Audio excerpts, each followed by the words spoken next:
नमस्कार, जय हिंद। बिहार पुलिस 19,838 पदों पे जो वैकेंसी आई है उनमें उन्हीं बच्चों का सिलेक्शन होगा जो फैक्ट को पढ़ेगा। ऐसे टाइम बहुत ही कम है, लेकिन आप टॉपिक बाय टॉपिक सभी टॉपिक को पढ़ लेते हैं तो ये आपके लिए आसान होगा। इसी को देखते हुए आज की इस वीडियो में हम पढ़ेंगे बौद्ध धर्म। बौद्ध धर्म जिसके संस्थापक गौतम बुद्ध को माना जाता है। गौतम बुद्ध को लाइट ऑफ एशिया या ज्योतिपुंज के नाम से भी जानते हैं। कई बार ये क्वेश्चन पूछता है कि गौतम बुद्ध को किस नाम से और जाना जाता है, तो यह है light of Asia. Light of Asia के नाम से गौतम बुद्ध को जाना जाता है। गौतम बुद्ध का जन्म 563 ईसा पूर्व कपिलवस्तु के लुम्बिनी नामक स्थान पर हुआ था, जो कि वर्तमान समय में नेपाल में पड़ता है। उसके बाद इसके पिताजी का नाम था शुद्धोधन और माता का नाम था महामाया।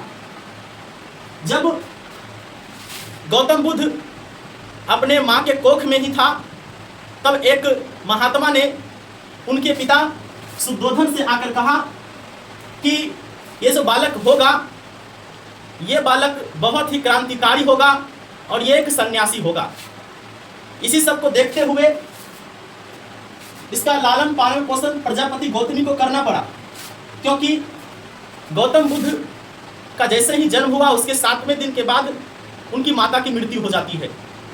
तब शुद्धोधन की साली, ठेठ भाषा में कहे तो साली, यानी गौतम बुद्ध के मौसी, इनका लालन पालन किया प्रजापति गौतमी, जो गौतम बुद्ध का सौतेली माता थी।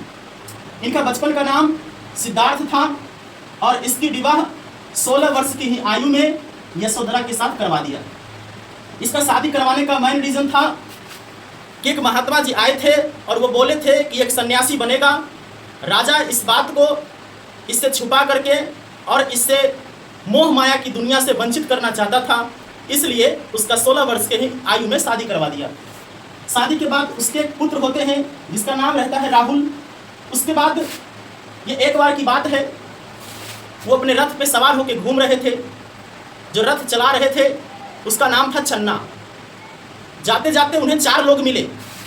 पहला मिला बूढ़ा व्यक्ति, दूसरा बीमार व्यक्ति और तीसरा एक शव को देखा, चौथा एक सन्यासी को देखा।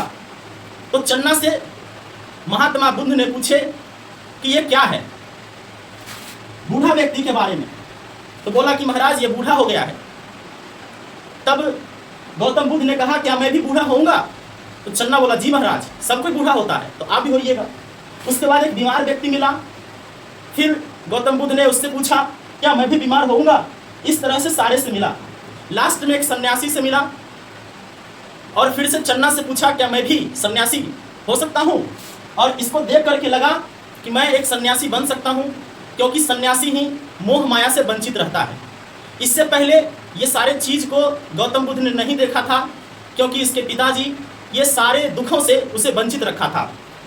उसके बाद ये गृह त्यागने को सोच लेता है, लेकिन राहुल जब पैदा हो रहा था उस समय इसका नाम राहुल गौतम बुद्ध ने ही रखा, क्योंकि राहुल का अर्थ होता है राहों में कांटा आना।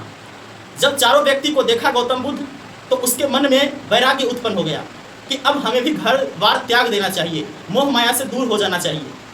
इसी को देखते हुए उस बच्चे का नाम राहुल रख दिया, क्योंकि अपनी पत्नी को छोड़ के जा सकता था, घर को छोड़ के जा सकता था, महल को छोड़ के जा सकता था, लेकिन एक उसका पुत्र पैदा हो गया, उसे छोड़ के कैसे हो जाता? यानी उसके राहों में कांटा आ गया, इसलिए उस बच्चे का नाम राहुल रख दिया।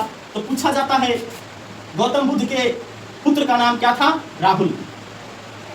उसने गृह त्याग कर दिया 29 वर्ष की आयु में, और जिसमें गृह त्याग को, बौद्ध धर्म में गृह त्याग को महाविनिष्क्रमण कहा जाता है। और जिसके पहले गुरु जब वो भटक रहे थे तो उसकी मुलाकात अलार कलाम से हुआ, तो इसे पहले गुरु के तौर पे माने जाते हैं। गौतम बुद्ध के पहले गुरु अलार कलाम है। उसके बाद अलार कलाम से उन्होंने सांख्य दर्शन की शिक्षा ली। तत्पश्चात वो एक बार 35 वर्ष की आयु में उन्हें ज्ञान की प्राप्ति हुई। क्वेश्चन पूछा जाता है गौतम बुद्ध की ज्ञान की प्राप्ति कितने वर्ष की आयु में हुई? 35 वर्ष की आयु में। कहाँ पे हुई?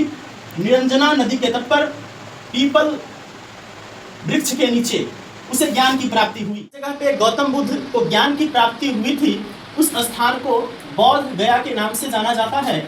और गौतम बुद्ध जब ज्ञान की प्राप्ति कर लिए तब वो सिद्धार्थ से बुद्ध बन गए।